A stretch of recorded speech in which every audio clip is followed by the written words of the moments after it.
and we'll be discussing challenging cases on the use of fixators. Just a word about where the Bombay Orthopedic Society is for the members of ASAMI and the people who will be logging in who don't know about the Bombay Orthopedic Society is that we are a 60-year-old organization and we have moved from strength to strength. This year marks a very pivotal sort of a year where we will be introducing some newer programs in academic fora, where we would be using some newer methods like webinars, outreach programs, and a different set of teaching modalities, even in our courses which are being conducted on all these years. So Bombay Orthopedic Society has made a mark on the Indian orthopedic calendar with its annual flagship event, which is in the month of December, and we are in that month now.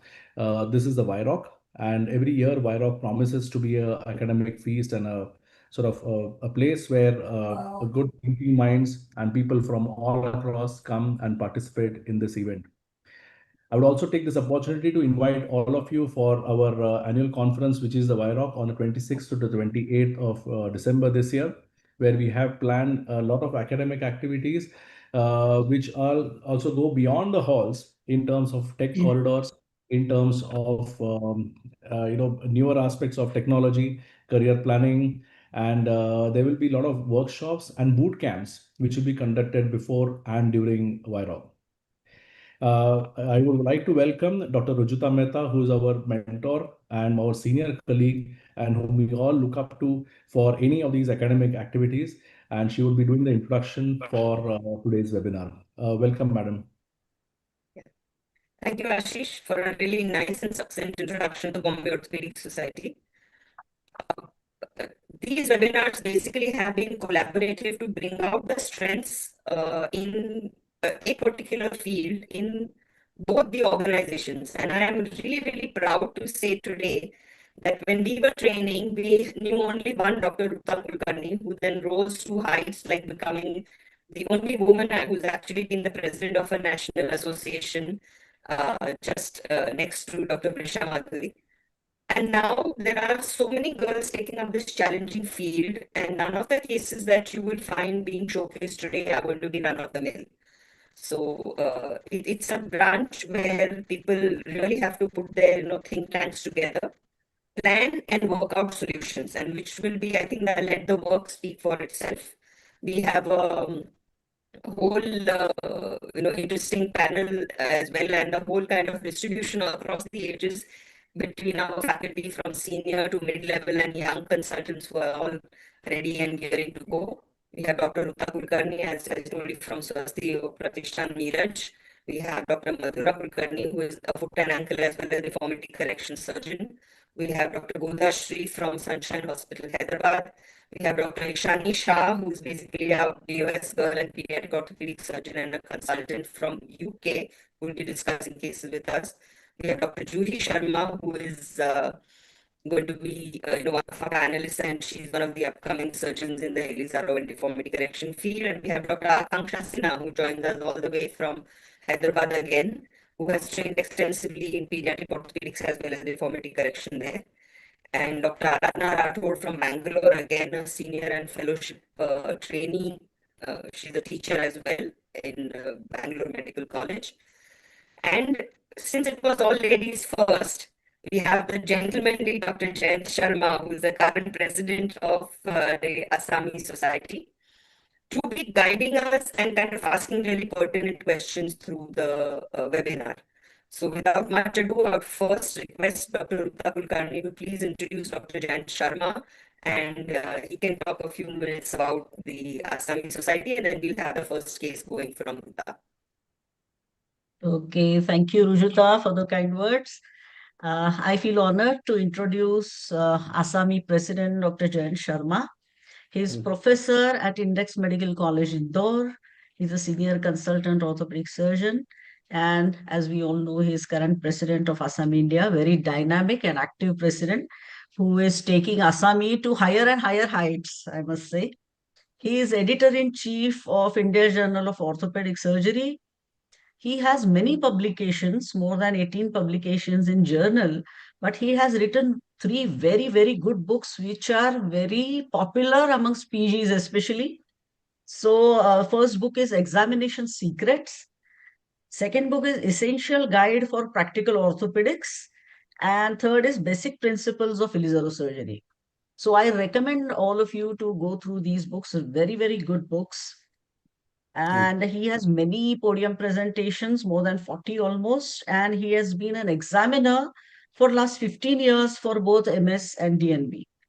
So I present our ASAMI president, Dr. Jayant Sharma. I request him to say a few words about ASAMI. Thank you. Thank you, ma'am. Thank you very much.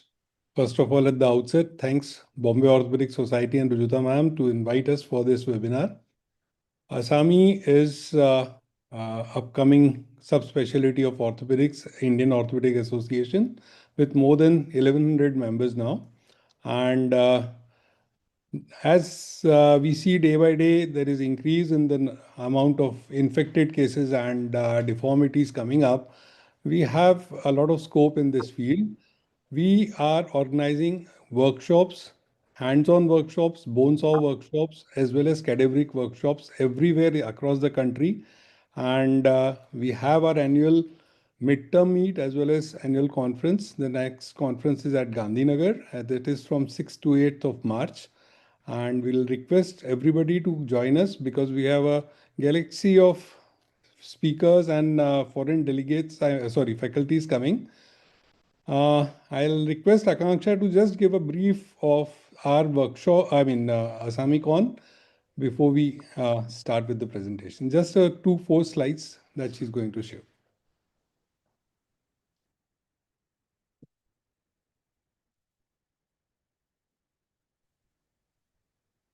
We'll be having basic workshops for the beginners, advanced workshop on femur and foot and ankle. Rujuta ma'am is making an excellent program for this.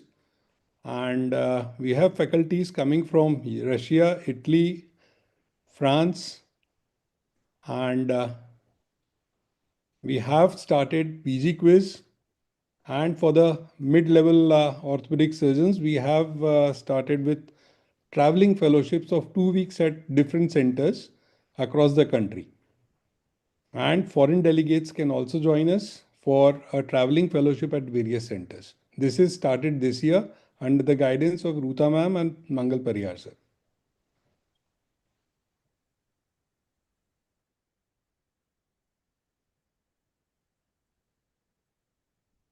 Thank you.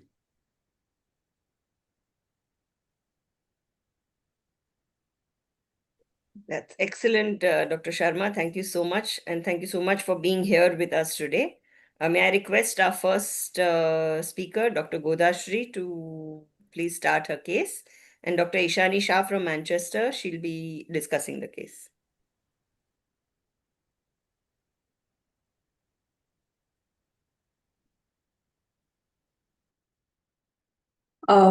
Is my screen visible? Yes, it is, but so is my icon. Can you take that out?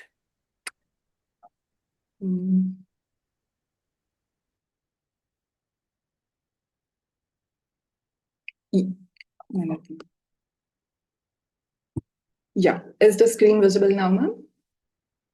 Yeah, we are good to go. Yeah.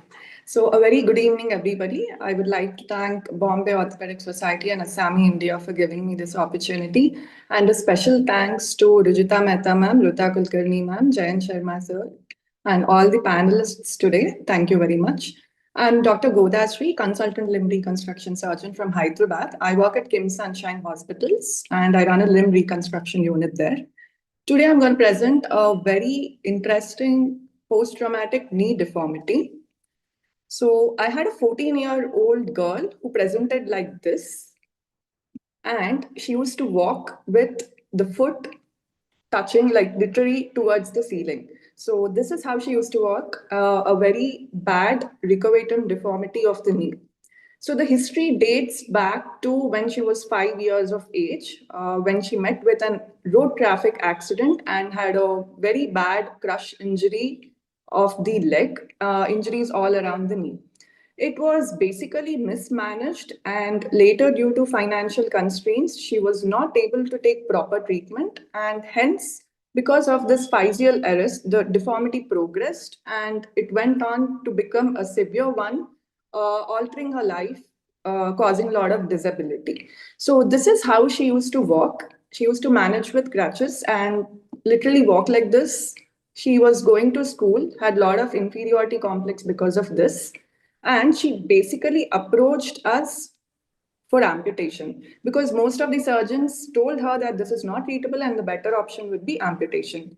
So before proceeding and telling her the options, we got few of her radiographs done and she had a very bad poor skin condition. Basically all the skin was adherent to the femur and tibia and she had multiple skin graftings done and very poor skin condition.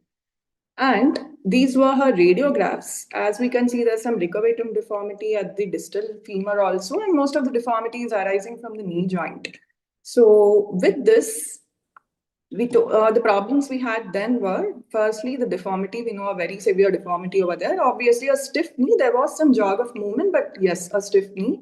And the major problem was poor skin condition. So very difficult. And then compliance. The patient approached us for amputation, but then we had to tell her that there was an option of salvage and the limb can be salvaged. With great difficulty, she did agree after showing her that this would be her result once we correct the deformity. So the planning was done, and we showed her that this is how we can correct the deformity, get your leg down in about 4 to 5 months' time, and then we would wait and put the fixator in situ for about another 6 months till everything is consolidated. She finally agreed, and I went ahead and planned for the frame. So we know that planning is very important, and without planning, it would be extremely difficult to take in her intraoperatively and just juggle about.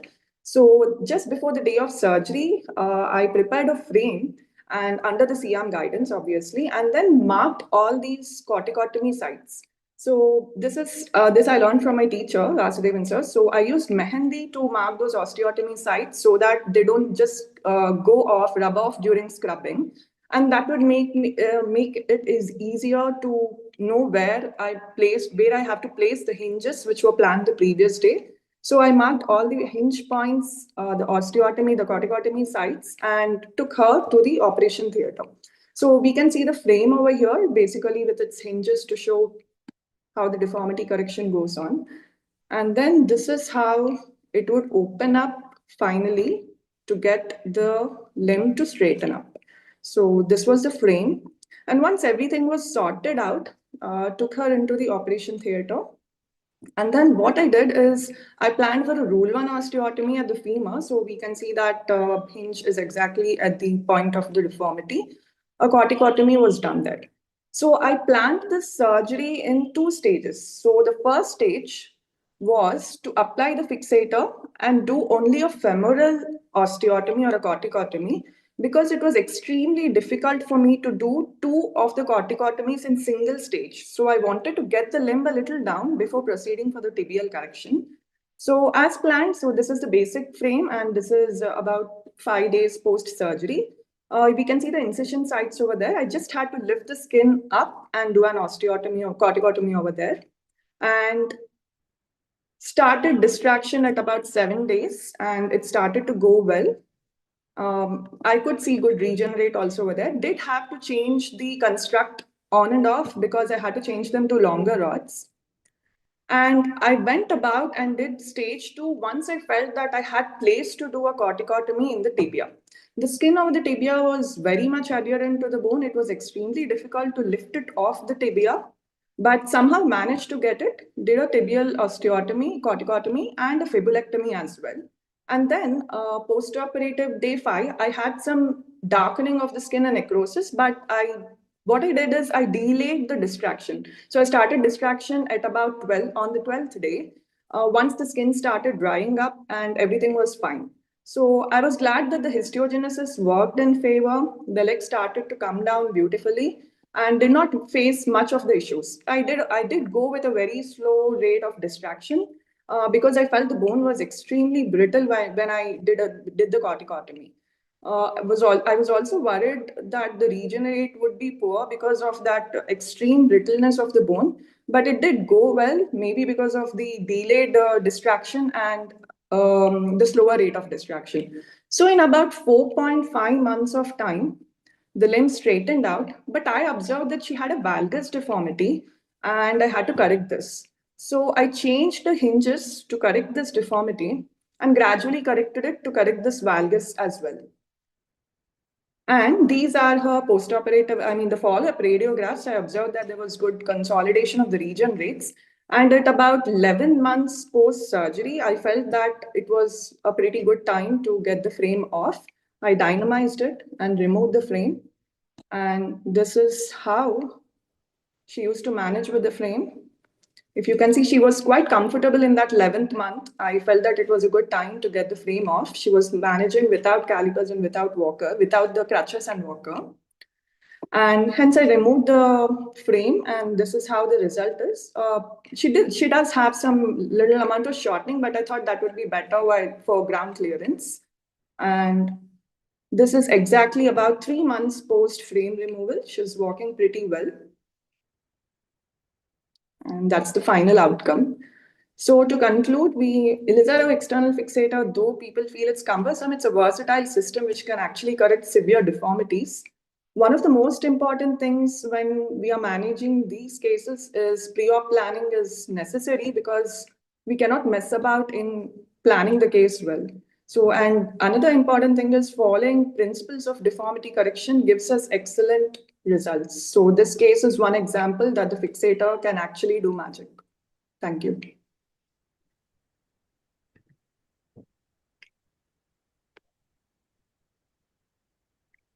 Interesting case, Godha, and good result. Well done. Just wanted to ask, did she have any active ankle function prior to the surgery? She did have active ankle movement, and that was maintained post-surgery as well. Okay. And you factored in, you said the lengthening, isn't it, because of the stiff knee to help her. So you planned, did you do initial distraction before going ahead with the correction of the angulation? So I put a lengthening hinge. I actually put a lengthening hinge. So while the deformity gets corrected, I achieved lengthening as well. So I didn't have to distract it and then go for angular correction. And was there any torsional deformity? No, ma'am. Was it just a sagittal plane? And then you said it was a valgus that appeared, isn't it? Yes.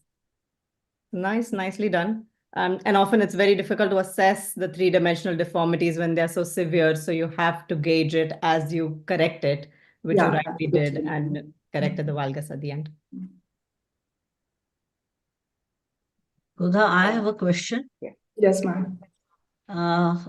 Excellent case, fantastic result. What about her knee joint? It's stiff. It's completely stiff now.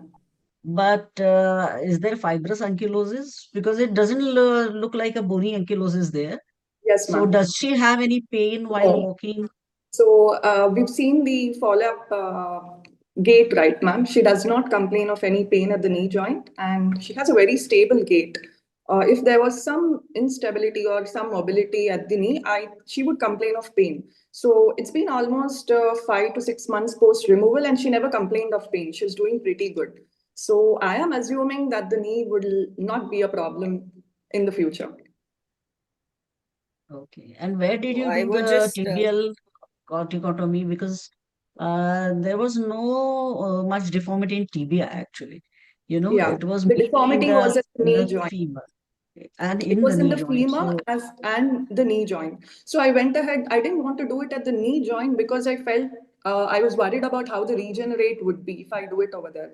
So I went ahead and did it in the proximal tibia following a rule to osteotomy, basically. And I think it did go well over there because she doesn't have issues now. Okay, good.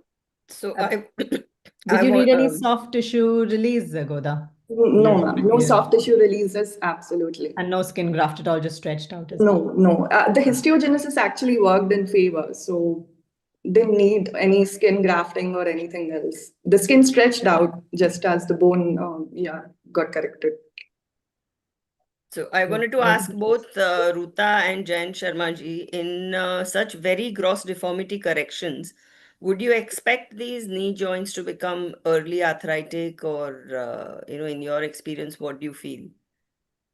Yeah, I was worried about her knee joint. That's why I asked Godha. Yeah, I would have gone and done a knee fusion instead of doing an osteotomy of the femur, because eventually she might become painful. Her knee might become painful because it's only a fibrous, it's just stiff because of fibrosis. So her knee can get painful. So I would have done a knee fusion rather than doing a tibial osteotomy to be safe. Same here. Did you try orthodisthesis at the end when you achieved the straight knee? That was one thing that was coming in my mind. So, sir, by the time I finished the correction, the knee was absolutely stiff. I didn't think there was any point, and there was no movement at all. I didn't think there was any point to do arthrodiastasis at that point and achieve. I didn't want to achieve any movement also over there. And Okay. coming to the fusion of the knee joint over there, the skin was extremely bad around the knee joint. I didn't want to open it and cause skin issues, and then the fusion, the skin would have been a problem over there. That's why I went ahead with a tibial osteotomy instead of around the knee joint. It was extremely fragile around it. Okay. Any points to add, Ishani, Dr. Ishani Shah? Would you have done anything different, or any points of I caution? think, no, I agree with Godha. I think soft tissue dictates where you can go, isn't it? In any deformity correction, there are certain parameters you can control and certain which are dictated by the deformity and the anatomy. So if the skin was that bad, it's fair enough in point of view of healing. You would rather go where you have some soft tissue cover. Okay. Well, thank you. I think the first case itself has set the bar very high. And now following our Ishani from overseas is our own very gharchi mulgi Ishani Chaudhary, who I want all of you all to bless and wish a very, very successful opening of her clinic tomorrow. She's been trained at Sancheti in orthopedics, has a keen interest in pediatric orthopedics, and also a lot of limb reconstruction and lengthening and kind of work with her own dad, Dr. Milind Chaudhary. So a very rich experience and all raring to go and young and enthusiastic. Ishani, please present us your case.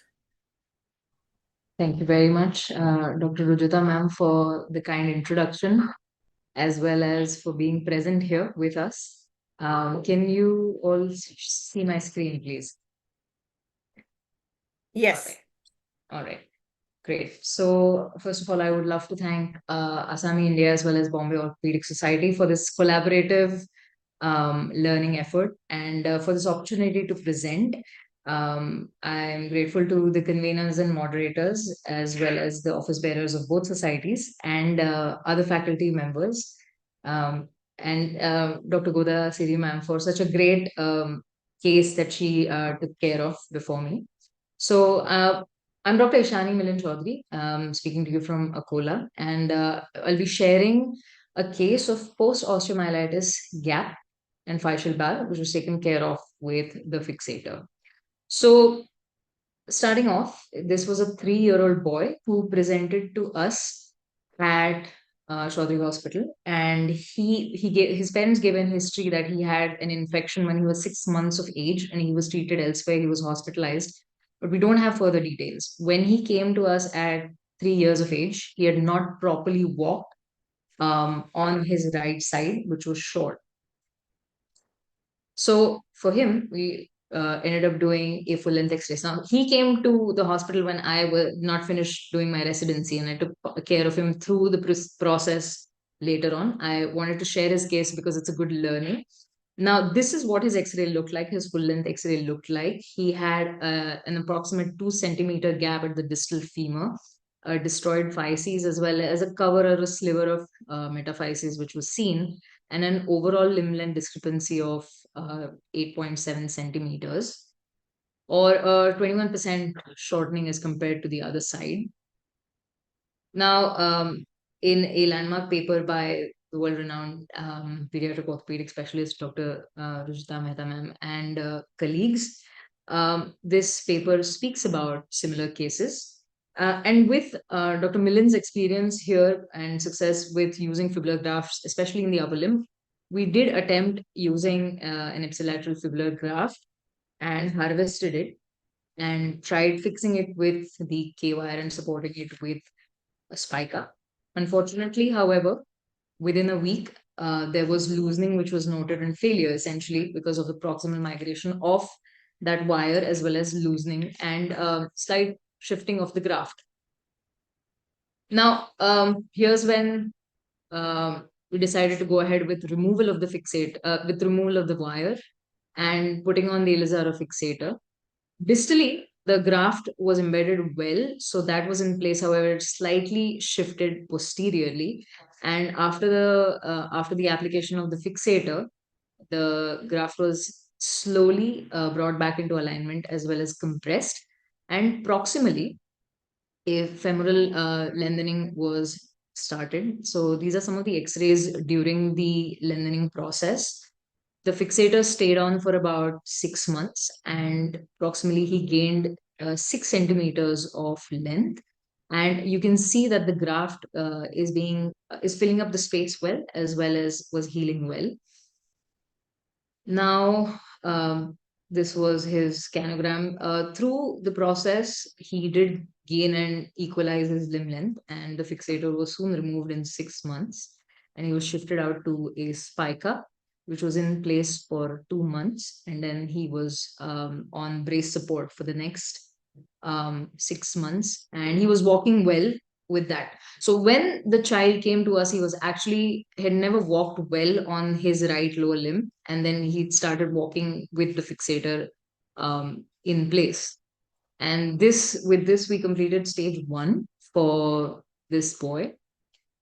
So at the end of it, I hope this video plays. At the end of stage 1, his limb lengths were equal. He had started standing on it, started weight bearing and walking, and his gap, which was about 2 centimeters, was now taken care of.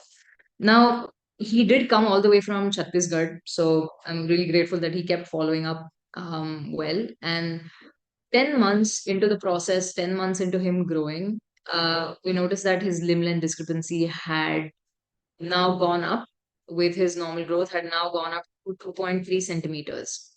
So, but on the lateral, you can definitely see that the graft had was taken up well, and the diameter of the graft had widened or broadened out. Okay, so then after that, we noted his limb length discrepancy and decided to actually give him a treatment break and let him grow. So after a few years, 3 years later, on follow-up, the limb length discrepancy, again, a full length X-ray was done, and the limb length discrepancy was noted to have increased. Now, this was 4.1 centimeters. We decided to wait a little bit longer. And 4.5 years later, from the time he had finished his stage 1, at this point of time, his limb length discrepancy had finally increased to 6.2. You can see that there's a physeal bar which is present on this X-ray.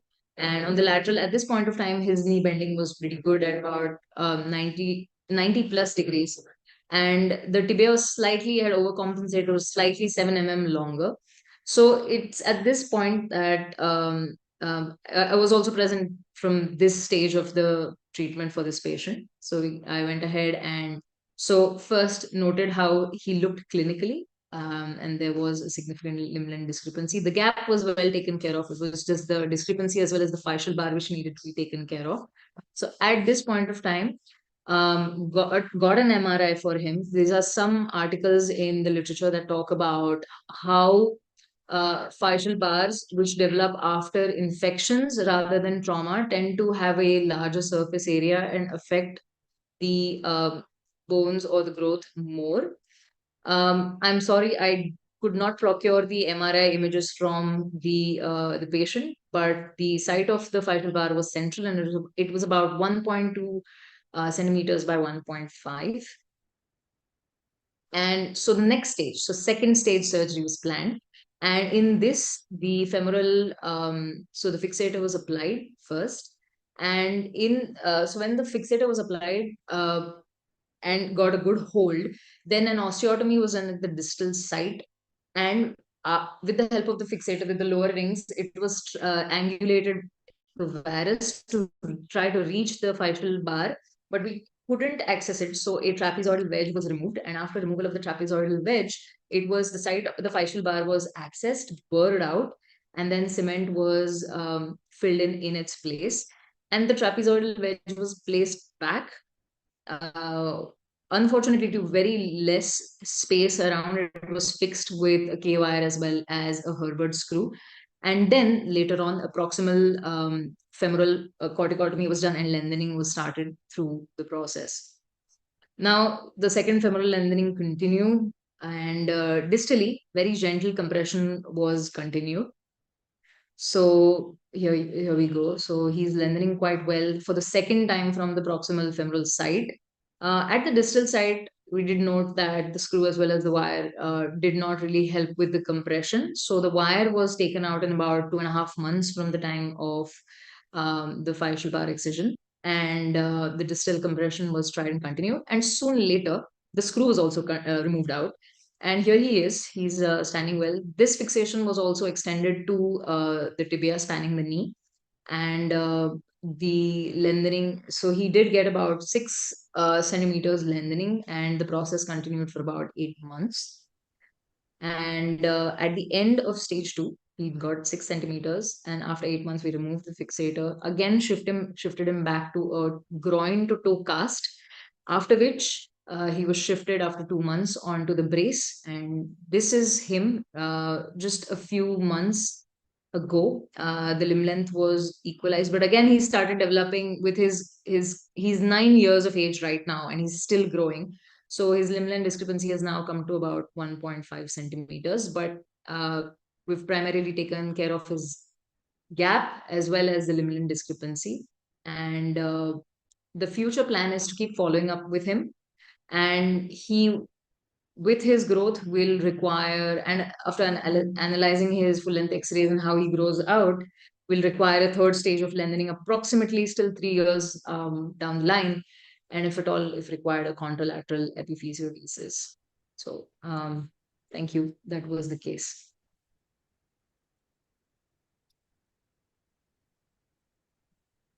Ruta, Yeah, all yours. very, very good case, Ishani. Very difficult one. So I have just a couple of doubts. In first place, when you put that fibular graft, I think the wire was not going through the fibula at all. Probably that is the reason why it came out. And you did 6 centimeters of lengthening in a 3-year-old child. That's really challenging. So my question is, did you ever consider lengthening tibia instead of femur for that age, because it's way easier to lengthen tibia, especially in a child of 3 years. And if you put a fibular graft properly, and then you can go ahead and do that remaining lengthening in tibia. So did you consider that ever? Thank you, ma'am. Absolutely. So, ma'am, the fibular graft length was about 5 centimeters, of which there was 2 centimeters embedded into the epiphyses, and the gap was taken care of. So, around the gap, the 3 centimeters was provided by the graft itself. So, in the first stage, in a 3-year-old child, the proximal femoral lengthening actually turned out to be around 6 centimeters. It was challenging, but at this stage, we did go about only only lengthening the femur. So you never considered lengthening tibia for femoral shortening? At that stage, ma'am, no. Even in second stage, you didn't. Okay, no problem. Perhaps in the third, we'll definitely consider also lengthening the tibia in case required as he grows, depending on how he grows. Okay. Are there any other questions for Ishani? One question to Rujuta ma'am and Ruta ma'am. After he started walking initially, that is at the age of 3, there was some coxa vera. Could that have helped us achieving the length and correcting the axis? Yes, my answer is absolutely yes. Anyway, Ishani treated the child with Elizaro. So with Elizaro only, you could have achieved some correction of Coxavara there at the regenerate. That could have been done. Yeah, that's a good point. So I agree with Ruta, the Coxavara would add a little more length. And another thing you could consider at this stage also is a opposite hemiepiphysiodesis, temporary pangenu hemiepiphysiodesis, to just keep both the things proportionate for longer. You can't do a permanent one at 9 years, but you could just, kind of curtail that growth a little bit. Of course, with full counseling, whether Yes, the ma'am. parents agree for an eventual shortening of height, but it helps you even hypertrophy the graft of the regenerate, because I think this is the other issue with very large lengthenings, that sometimes the regenerate takes really a lot of while to become strong enough to weight bear. But excellent result, and no doubt about that. A lot of challenges. You can't really have a one-stop shop for these kind of cases. So very well done. Thank you, ma'am. Thank you. And also, I will take both those suggestions into account for the further management. Thank you. Yeah. Okay. So shall we move on then? We have a very, very young, dynamic consultant, both foot and ankle, deformity correction, trauma, a lot of experience all the way from Bangalore. Dr. Aradhana Rathod, winner of several gold medals by now. And Thank you, ma'am. to discuss her case, we have an equally dynamic, peppy, and enthusiastic Akanksha. Thank you, ma'am. I will share my screen, ma'am.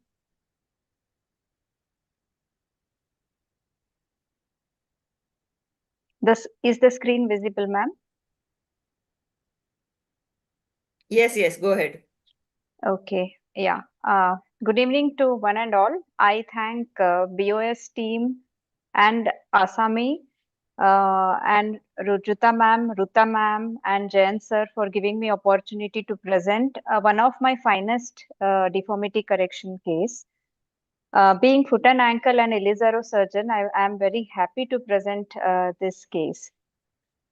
24-year-old male patient. He came with pain around the left ankle. He had history of open injury of lateral part of leg in childhood, and he also gives history of deformity around the ankle which progressed during the childhood. Now, if we see the clinical picture from posterior aspect, he has hind foot valgus. Clinically, it was 20 degrees and prominent medial malleolus. Lateral malleolus was at a higher level as compared to medial malleolus, and inversion and dorsiflexion were restricted. The patient had undergone biopsy somewhere else, and that revealed sclerotic bone. After the biopsy, the patient was sent to us. These were his range of movements. Ankle dorsiflexion came to neutral, plantar flexion was normal, and inversion and eversion. These are the intra-op pictures and images. The inversion remained same, but the dorsiflexion was improved after anesthesia. So now these are his x-rays. There are a lot of problems when I had to analyze his x-rays. The patient had lateral malleolar physeal arrest. There was increased lateral joint space, horizontal alignment of the articular surface, valgus deformity of plafond of the tibia, loss of segment of the fibula by biopsy, and skin condition was bad over the lateral malleolus. So these are the problems which I had to tackle. Now, luckily, I could trace back his CT because I couldn't take his hind foot alignment X-ray. So I had to trace back his CT and saw that hind foot was absolutely normal and there was no arthritis or any changes in the hind foot, subtalar joint. So the main problem of hind foot valgus was from the ankle joint. Now, the aim and objective in this case is to gain the mechanical alignment right, mobilize the joints, and correct the deformity, but giving respect to the soft tissues. So, this was my plan. For lateral malleolar physeal arrest, I had to get the lateral malleolus right. So I thought of doing a open wedge osteotomy for that. Plefron valgus deformity, I thought of doing osteotomy rule 2, that is supramalleolar osteotomy. And for loss of segment of the fibula, I thought I will do a vertical transport of the fibula and get this fibula right down there to give ankle stability.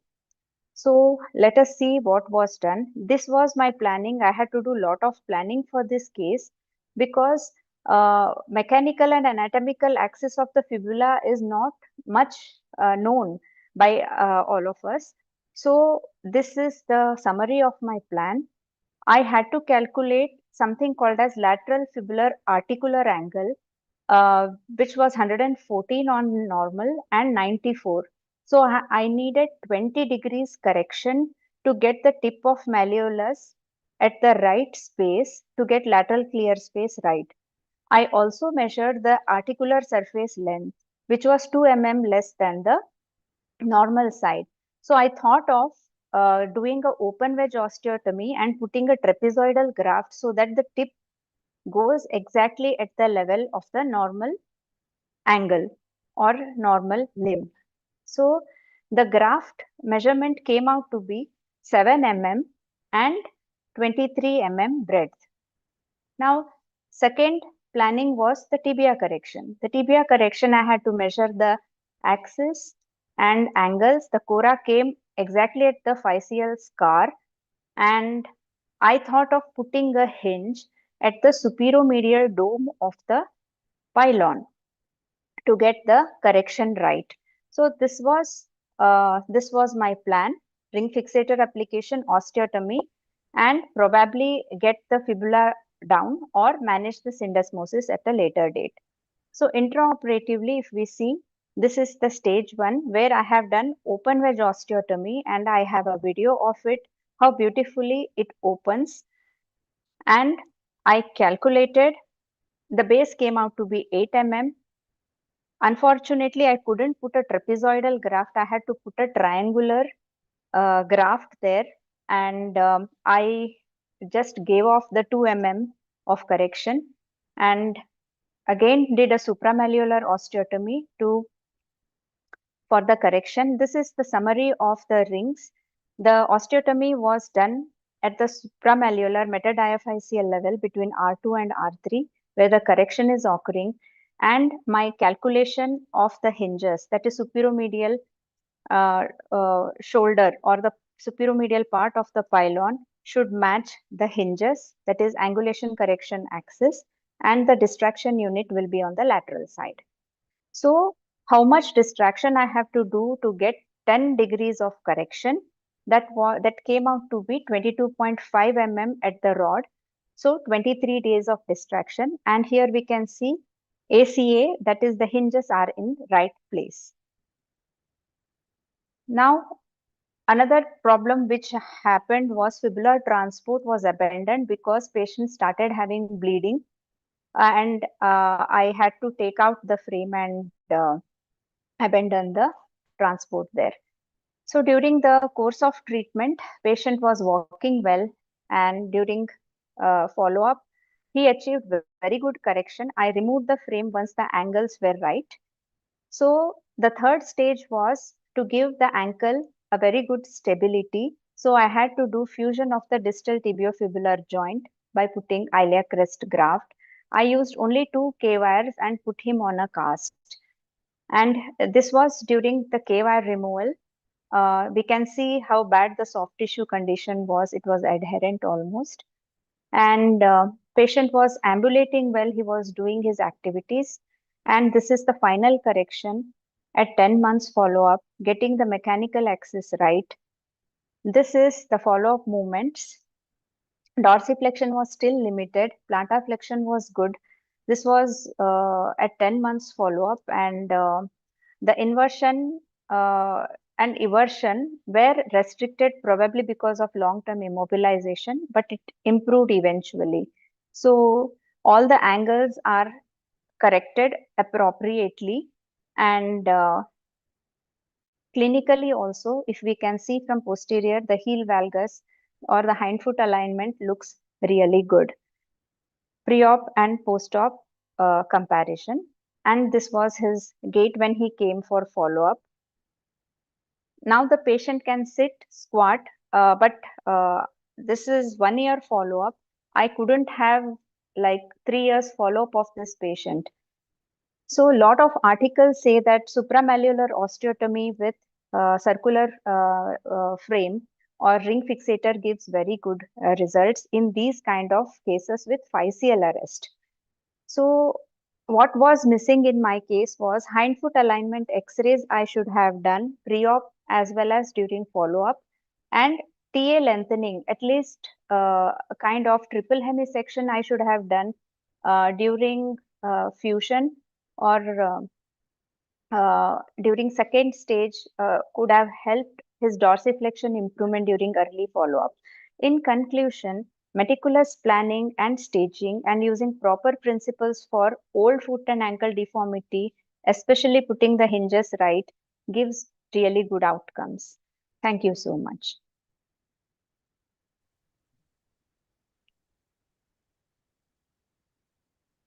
Akanksha, your questions?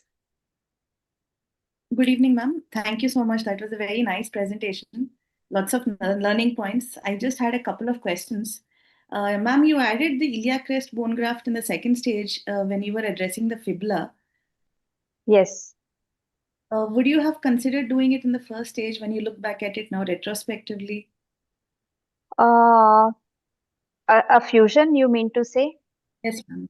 Yes, ma'am. During first stage, I thought of doing a vertical fibular transport. In fact, I had done an osteotomy also. What happened gradually when I started moving the fibula down, the patient had bleeding which was very difficult to control. I was forced to take him to the theater and remove the apparatus, whatever I had attached to the circular frame. So that is why I couldn't do the fusion at that stage. Okay, ma'am.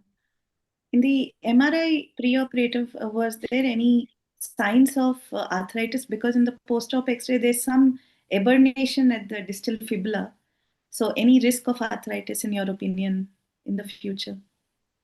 Maybe because articular surface definitely will not be as normal as the opposite leg or ankle. Maybe in future, patient can develop arthritis. Yeah. And last question, ma'am. Would you like to consider any distraction at the ankle when you have done your Ilizarov ring fixation so as to circumvent that possibility of arthritis since he's only 25 years old? Now, as another stage procedure, Yes, ma'am. right now, I don't know how far that is going to help him in future. I have no much experience for patients who do not have arthritis, but definitely early osteoarthritis of ankle have given good results with arthrodiastasis. Yes, sir. Aradhana, one question. Yes, sir. Instead of a iliac crest graft, why not doing a tibialization of fibula, giving a better stability at the lower third, like we do in the upper third tibia, doing it similar procedure lower down instead of just putting 2K wires, adding Yes, sir. cancellous screws with compression in the Yeah. distal tibial joint for the Yeah, next. yes, sir. I thought of doing that initially, but when I opened just above the lateral malleolus, the fibula was very thin. Okay. I can say the breadth and width of the fibula was almost 1/3 of the opposite side. It was thinned out like a pencil thin. Okay. So I thought of putting additional iliac crest graft for a good fusion in between the thinner part and the tibia. So that's why I put a graft there.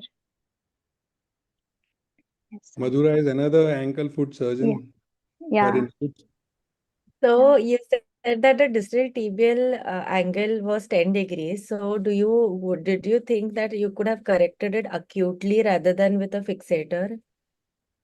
10 degree, yeah, And- probably we can go for acute correction, but acute correction, I need a kind of varus but the peroneal probably would not have allowed me until and unless I go and release them.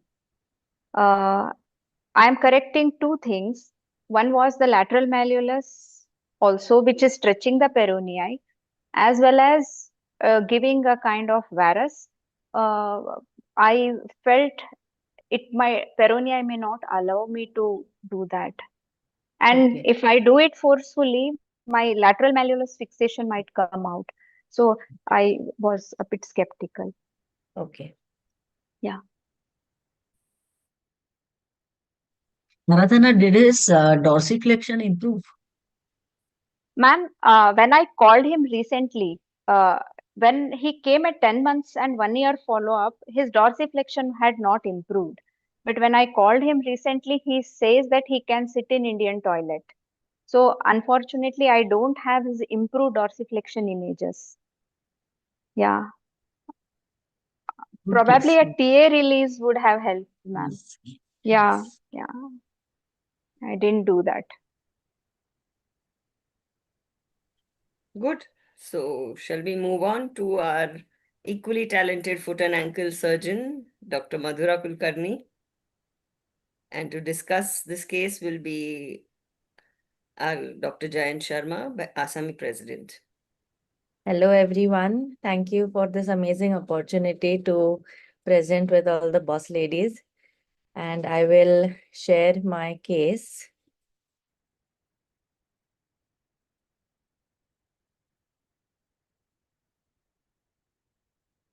Yes, so I'm Dr. Madhura. I work in GS Kulkarni Hospital in Miras, and I would like to present this case of a 48-year-old male, and he had severe pain in his leg, and it was oozing pus from the tibia, and he was not being able to bear weight on the tibia, and he was operated 1 month back following a traffic accident. And since then, he had a lot of surgeries. So this is how he presented to us with the metadiaphyseal area of the shaft, which was projecting out of the skin anteriorly, and the tendo Achilles with all the suture material was all exposed. And this is how this X-ray looks like. So you can see the tibia interlocking nail with two fractures, first in the metadiaphyseal area and then in the distal shaft area as well. So as per the labs, it was all infective. So I had two different plans in mind. First, of course, was a thorough debridement of everything and remove the implant, do a proper reaming with rigid reamers, and sequestrectomy was also done. And we put an antibiotic coated nail with an external fixator, thinking that it might unite. And we did this wire technique to try and fix his wound. But that did not happen.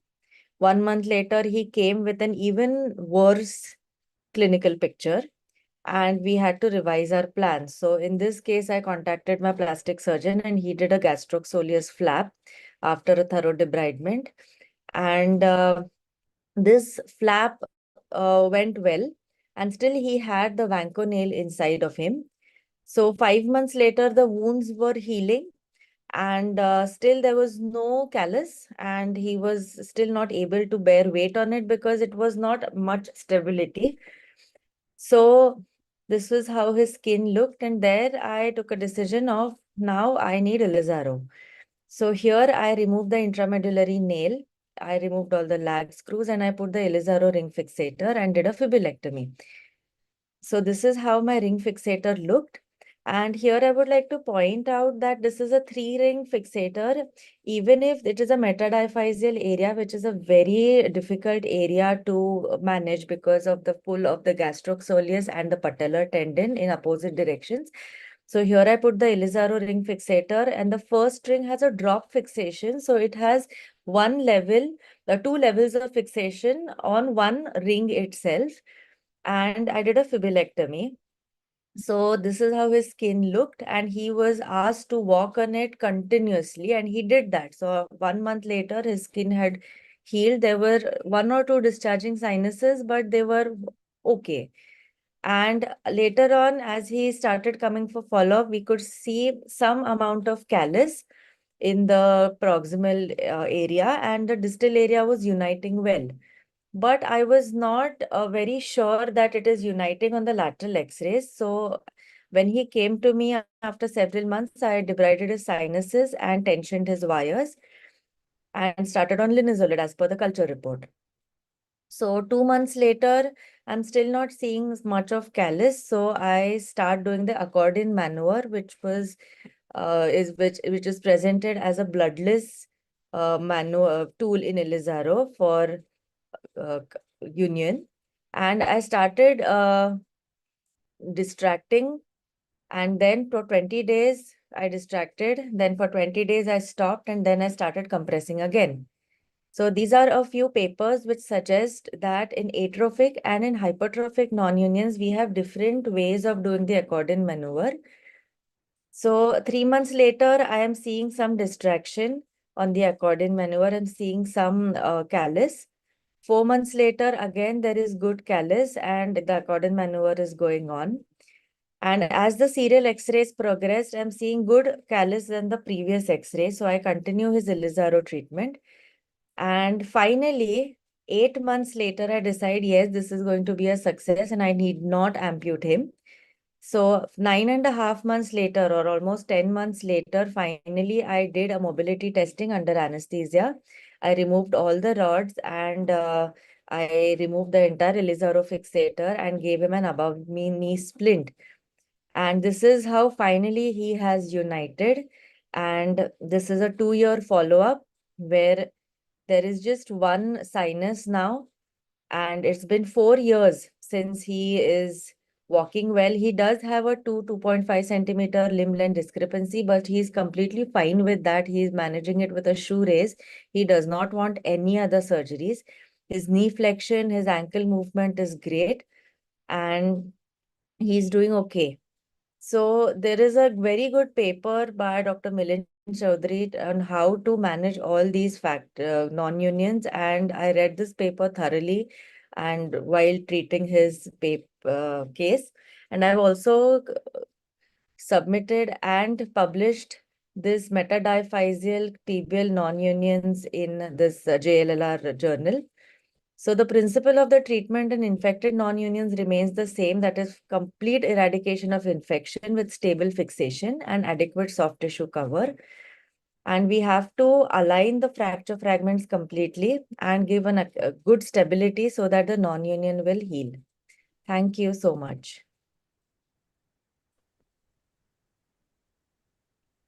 Yeah, Madhura, nice case. Thank you, sir. Lucky to get union. Yes, sir. One question, I did not understand the wire suture technique that you were talking of initially. Yes, sir. So the wire suture technique, we use it mainly in femur fractures where there is a lot of soft tissue bulk and the wires go through the subcutaneous tissue and we gently compress them as if we are doing an Elizaro compression, very gently. So basically it will give a histiogenesis kind of a result. But here it did not work because it was just skin over the tibia and the wire started to cut through initially. Okay. We gradually compress every day, just a little Just twist, a little bit, but it is a painful procedure. So we abandoned it as soon as we realized it's not working. Okay. Yeah. Any other question from audience?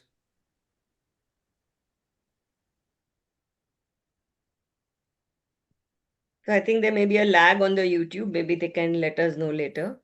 Yeah. So with your permission and with Ruta's permission, we can tweak the order a little bit. Yeah, I no can problem. try to present my case a little ahead of Ruta because the boss lady should always be the grand finale. So we'll let Ruta's case, it's very Oh my complex, God. go in later. So this is a bit of a odd and unusual indication that I'm going to share with you all today. I am not really trained in Elizaro fixators and things like that. But in Badia Children's, because it's a tertiary referral center, we do encounter some unusual situations. And I thought the fixator that I'm most conversant with would be able to perhaps help out this child.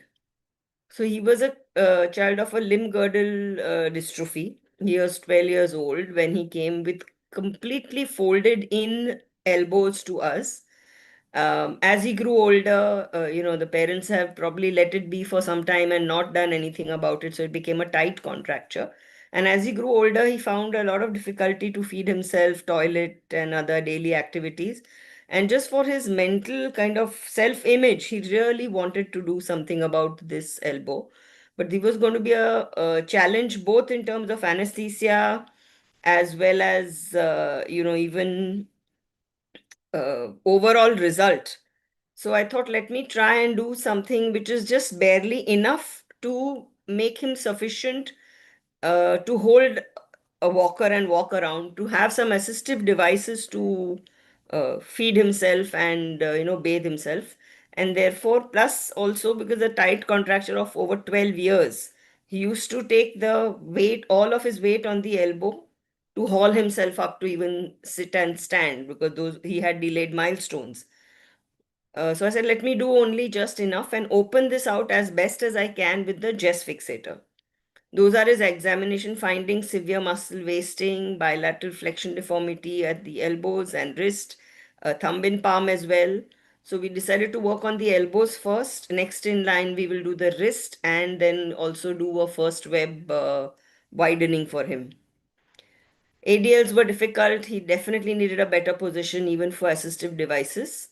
And therefore, we decided that if the power is at least good enough for us to attempt a correction, then we should go ahead.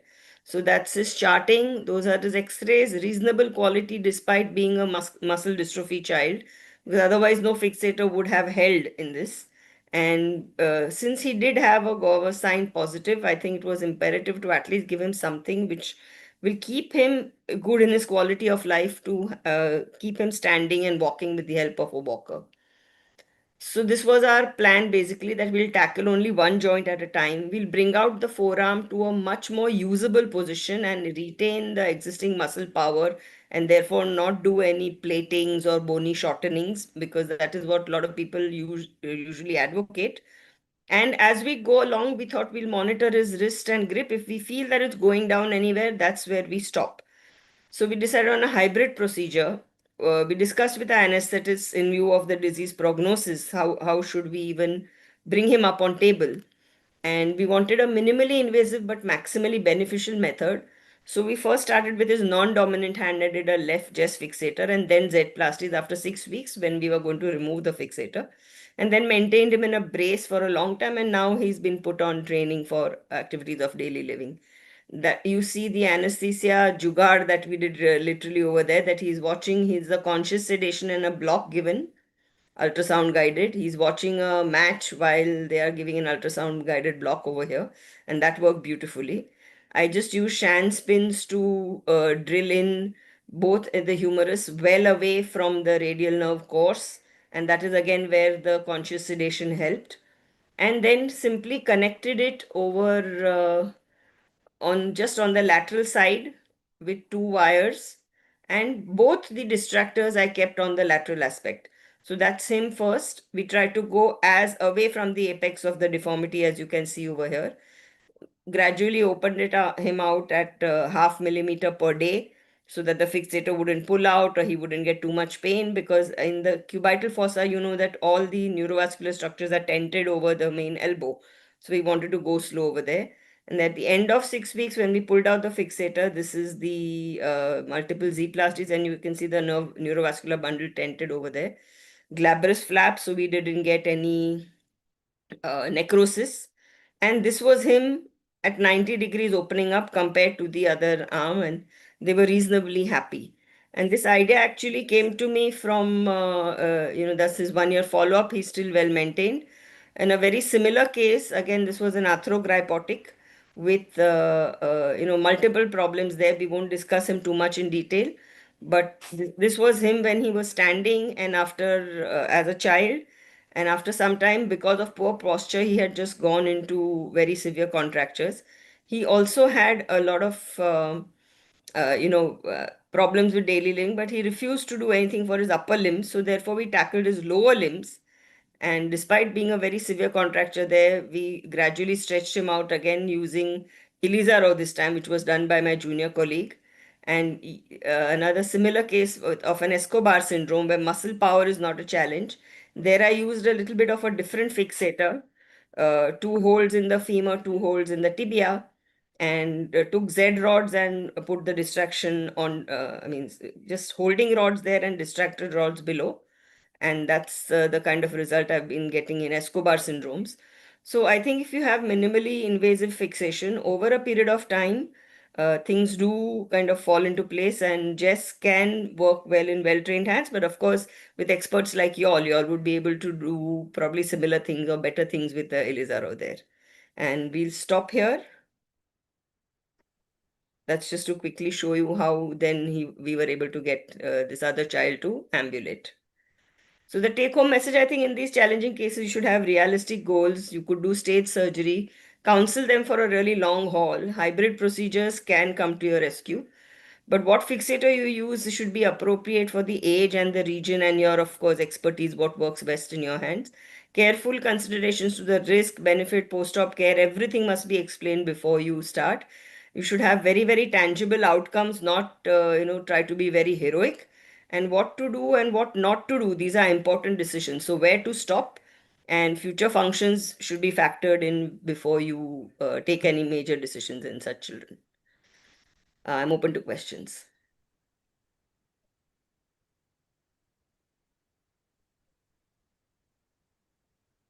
Juhi, do you want to go first? Now it's a very interesting case. Took me a while to go through it when you'd sent it first as well. I had one question. Was skin grafting required in the first case that you showed us? No, we did multiple Z-plasties. So Z-plasties each Z-plasty will give you about 30% more surface area. So when you have multiple, you almost, especially if you do 3 or 4 limbs, you get about 90% more area than anticipated. And well done glabrous flaps can really work well. Rujuta, I have one question. During your distraction of pterygium of, the contracture of elbow, did you have any time subluxation of elbow happening there? Probably not. It Because was on my mind all along, but I was lucky because I stopped short of 90 or 100. I would say if I had attempted more than that, then I was sure that a posterior subluxation would to happen. Another reason probably we didn't attempt too much is because we were not sure whether we'll retain his muscle power. He's already a muscular dystrophy. So we didn't want to proactively do too much. We just wanted to bring him down enough to hold an elbow crutch attached to a walker and be able to walk. But it's a serious concern. One should keep that in mind. Yes. One should always keep that in mind. In any of the knee cases, did you release the common peroneal nerve? We didn't need to because I think there also, again, it was a gradual Elizaro distraction. So, but yes, again, neurovascular considerations are very important. One must remember them while doing that. Godha Siri, if you're there. Yes, sir. How would you plan this elbow case? The elbow case, sir? The reversal of your knee case. Yes, sir. Yes, sir. It's actually the reversal of the knee case. I would go about with the hinged distraction, gradual distraction. The advantage of using hinge distraction is you don't have the risk of dislocating elbow. Yes, You ma'am. keep exactly the axis of hinges at the axis of elbow, So, yes, ma'am. Absolutely, ma'am.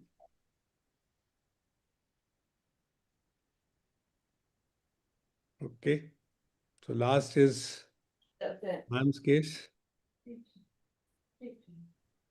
So should I go? Yes, ma'am. Yes. Yes, please, Ruta. Yeah.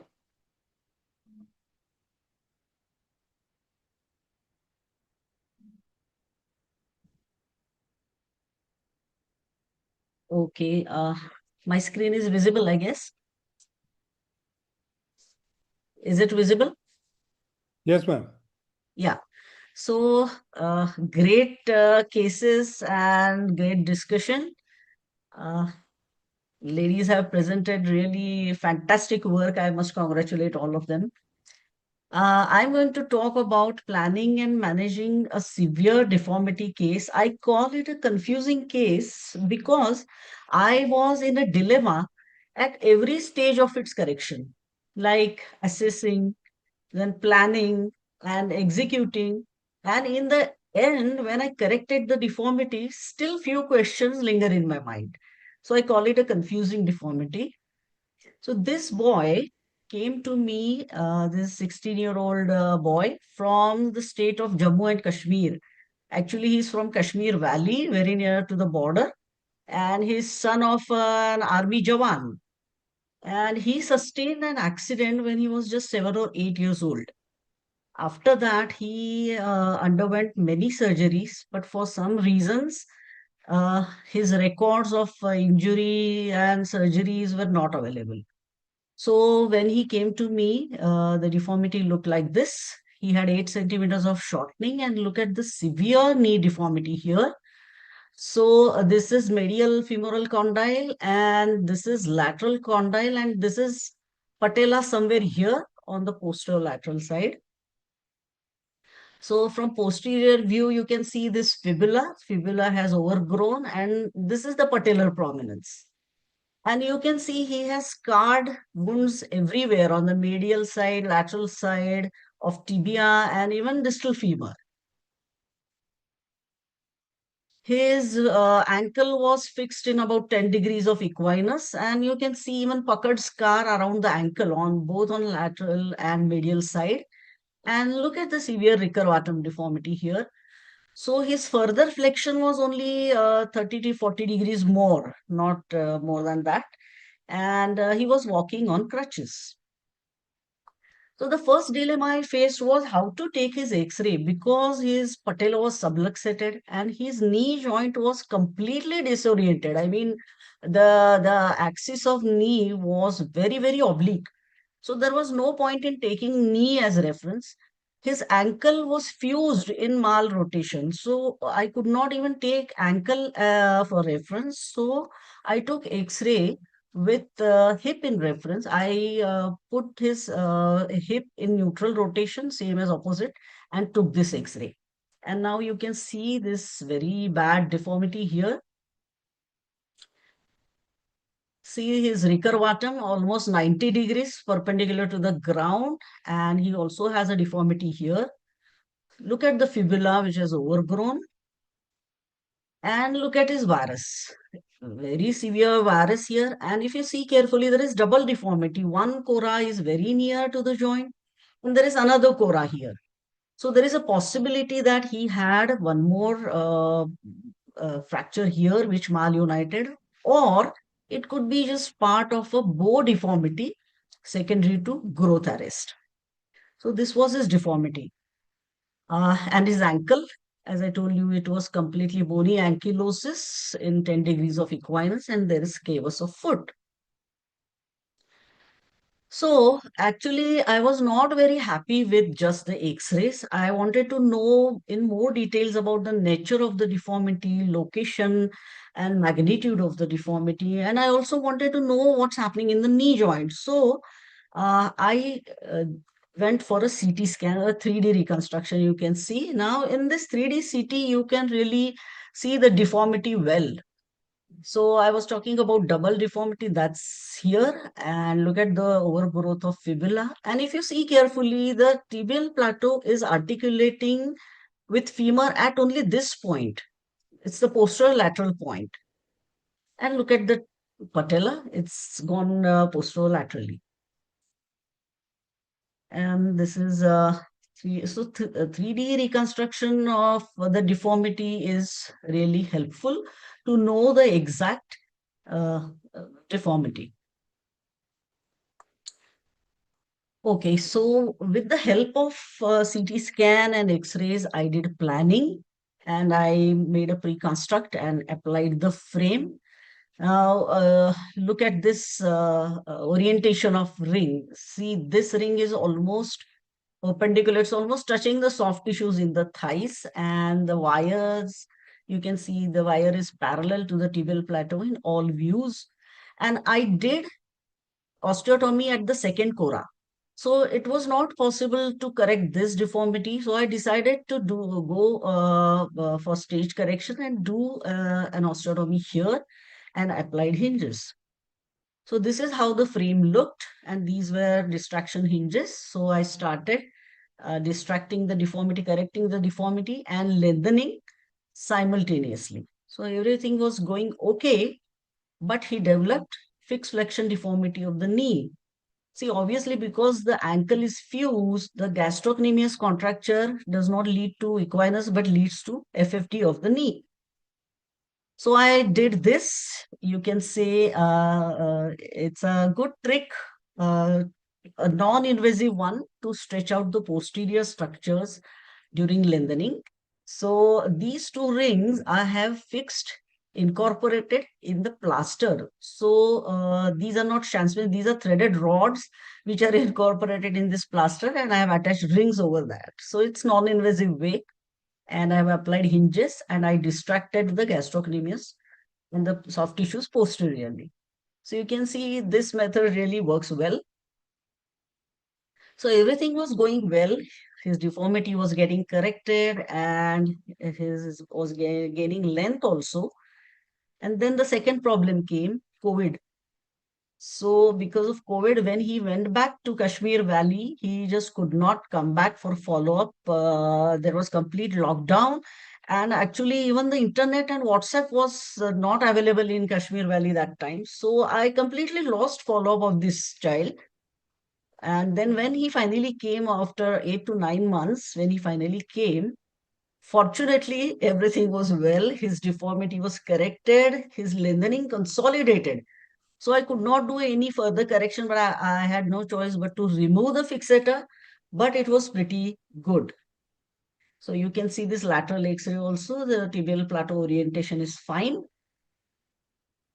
So this is his pre-op X-ray, and now this is his X-ray. So you can see he still has this tibial varus, which is very near to the joint.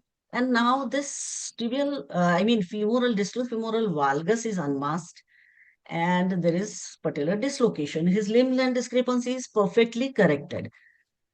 If you look at his mechanical axis, is quite well aligned for the very fact that both these deformities are compensating each other. So his mechanical axis was okay. And this was him after 2 years follow-up. He was a very happy patient because his deformity was completely corrected. Limb length discrepancy was corrected, and he could walk on two limbs. Actually, this he could not do, but now he could squat, sit cross-legged, and walk very well. So he is walking very nicely, and there is no instability in the knee at all. And he said he could play even cricket. The only problem was obviously extensor lag because the patella was dislocated. So apart from that, there was absolutely no problem. And now this is his final X-ray, recent X-ray and clinical photo. This is 5-year follow-up. So this is him, absolutely asymptomatic, completely painless. He does all the activities of daily living very well. He can walk, he can play cricket, he can sit cross-legged. And but now I have a few plans in my. I still have few questions in mind that whether to leave him like that. So my plan actually is to correct these deformities. My plan is to correct the patellar dislocation.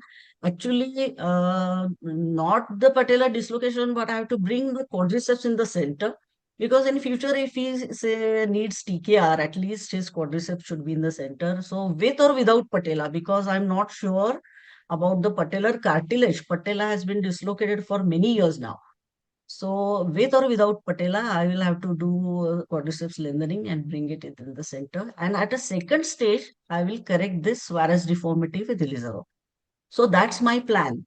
And the dilemma or confusion that remains is how to convince this perfectly asymptomatic, happy patient to undergo two more major surgeries, out of which one will cause a weakening of his quadriceps and require vigorous physiotherapy to regain his strength.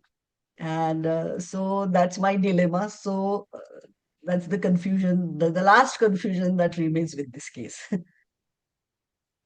Thank you for your kind attention. A difficult case, man. Very difficult. I think why not doing a patelectomy and doing only one surgery, that is correcting the tibial slope. And leave the femoral slope as it is. There's Yeah. femoral valgus also. So I was planning in first stage correct the patella. Anyway, I'm going to open it, correct the patella and correct the valgus acutely and fix it with a plate. And maybe in a second stage, go for correction of tibial varus. But again, there is again a little fear in my mind that right now, the knee is completely painless and fully, ROM is full. So Yeah. after doing these surgeries, he should not land up in pain or stiffness. That's my worry, actually. So Tough case. Aradhana, any suggestions? anybody has any suggestions for me? Well, keep going is the only suggestion that I would say.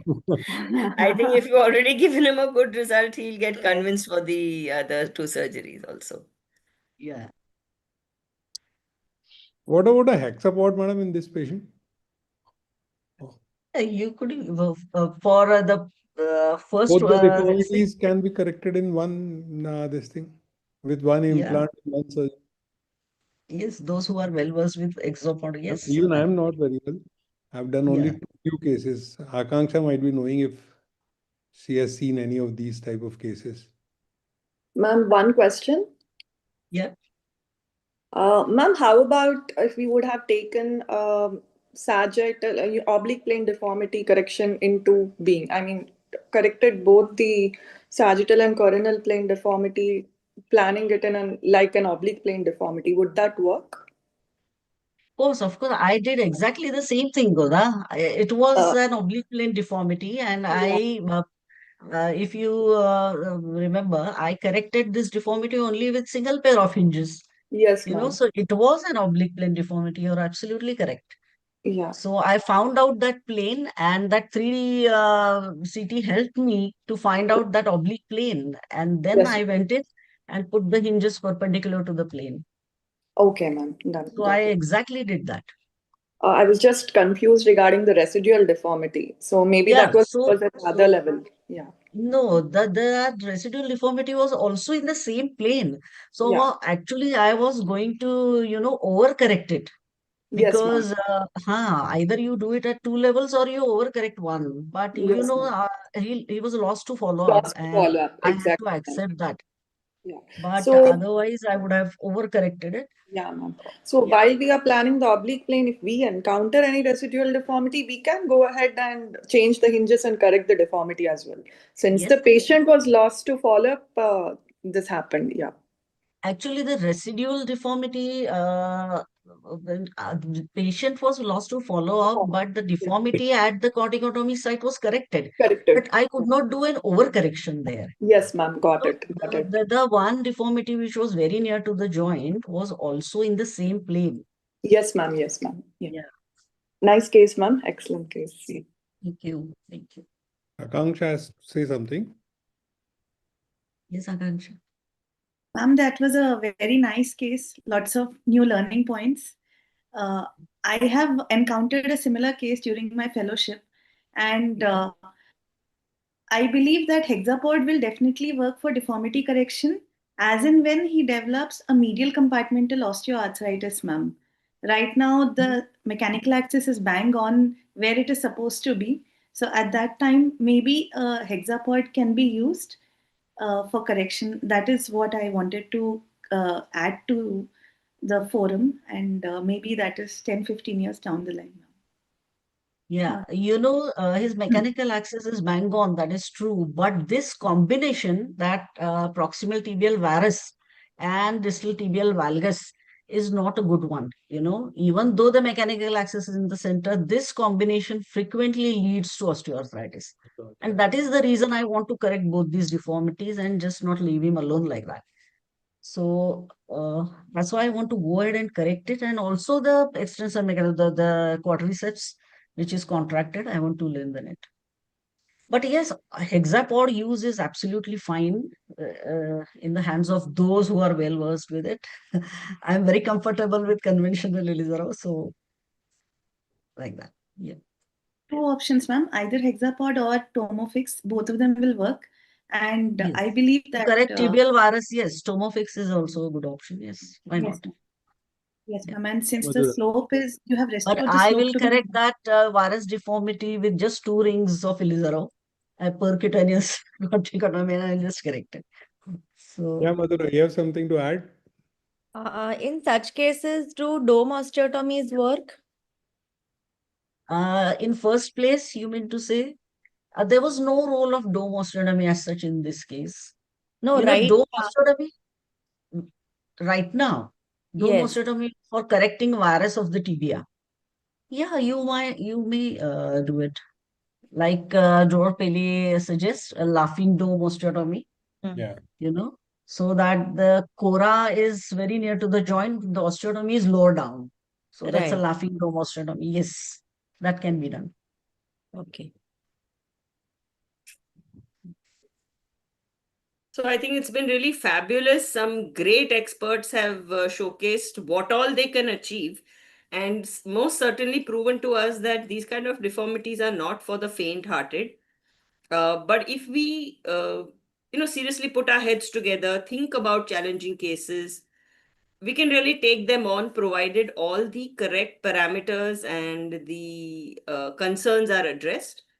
And I suppose it's a very humbling experience to be able to tackle tough deformities and teaches a lot. I think our patients are our best teachers, and I'm sure everybody will concur. So I'll thank Ruta and her team for such fabulous presentations, and Dr. Jayant Sharma for really bringing out absolutely brilliant points in each and every case. Thank you. And all our young panelists for really, giving the right tadka to this very special webinar. So with that, Ashish, I would like to invite you to give the vote of thanks. Thank you very much, madam. Thank you very much. I mean, we are rendered speechless by the kind of deformities and the patients and the challenges that we have seen. I mean, there was absolutely mesmerizing. I was there in the hospital with my residents, and they are all glued to their screens. They're watching on the mobiles. It is a fantastic webinar, completely eye opener. We have never seen these grotesque deformities in a corporate sector, and I'm sure our members would, go back and they would watch these videos with, equal, good learning points and good tips and tricks from the masters. Very, very good webinar. Thank you very much, madam, for getting ASAMI India involved. Dr. Sharma, Dr. Ruta Kulkarni, thank you very much. And all the speakers and panelists, it was a fabulous webinar. I really enjoyed it and enjoyed watching all of it. Also, a word of thanks to Dr. Neeraj Bijlani and Ashok Sham from Ortho, who have graciously and kindly agreed to sort of host our webinar series. My thanks to Dr. Agnivesh Tikku, our webinar webmaster, who is manning the BOS YouTube channel, and Jayesh Bhaviskar, sir, who is with us, helping us organize, coordinate, and propagate the message for these webinars. A word of thanks to Torrent Pharma, who is our pharma sponsor, and with a good academic grant, we have been able to render their services for propagation of these messages. And to all our members who are logged on and who will be watching us, we will welcome you again in January with yet another exciting webinar next time. Till then, I welcome you all again to YROC this month end. So I hope to see you all again. Thank you very much. Thank you very much all. Good night. Bye-bye.